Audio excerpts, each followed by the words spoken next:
দিনাজপুর সদর উপজেলাকে বাল্যবিবাহ, শিশুশ্রম এবং বিদ্যালয় থেকে ঝরে পড়া শিশু মুক্ত আদর্শ উপজেলা হিসেবে আনুষ্ঠানিকভাবে ঘোষণা করা হয়েছে। আমার উপজেলা আমার দায়িত্ব, এই প্রতিপাদ্যকে সামনে রেখে এই ঘোষণা অনুষ্ঠান সম্পন্ন হয়। 12 আগস্ট 2026 তারিখে সদর উপজেলা পরিষদ হল রুমে এই ঘোষণা অনুষ্ঠানের আয়োজন করা হয়। উপজেলা প্রশাসনের আয়োজনে এবং ওয়ার্ল্ড ভিশন বাংলাদেশের সহযোগিতা ও অর্থায়নে অনুষ্ঠানটি পরিচালিত হয়। অনুষ্ঠানের প্রধান অতিথি হিসেবে উপস্থিত ছিলেন দিনাজপুর 3 আসনের জাতীয় সংসদ সদস্য সৈয়দ জাহাঙ্গীর। বিশেষ অতিথি হিসেবে উপস্থিত ছিলেন ওয়ার্ল্ড ভিশন বাংলাদেশের নদিয়া বাংলাদেশ ক্লাস্টারের deputy director field operations Raju William Rozario. সদর উপজেলা নির্বাহী কর্মকর্তা বোরহান উদ্দিনের সভাপতিত্বে অনুষ্ঠানে বিভিন্ন সরকারি দপ্তরের কর্মকর্তা এবং স্থানীয় প্রতিনিধিরা অংশ নেন।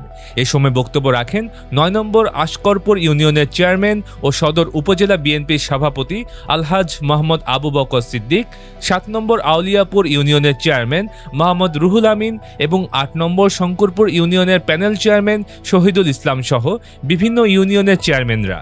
অনুষ্ঠানে বক্তারা শিশুর অধিকার সুরক্ষা এবং সমাজ থেকে বাল্যবিবাহ ও শিশুশ্রম নির্মূলে সকলকে ঐক্যবদ্ধভাবে কাজ করার উপর জোর দেন।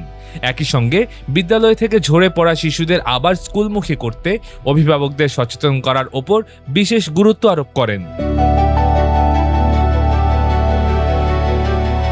Multimedia desk, dinajpurtv.com।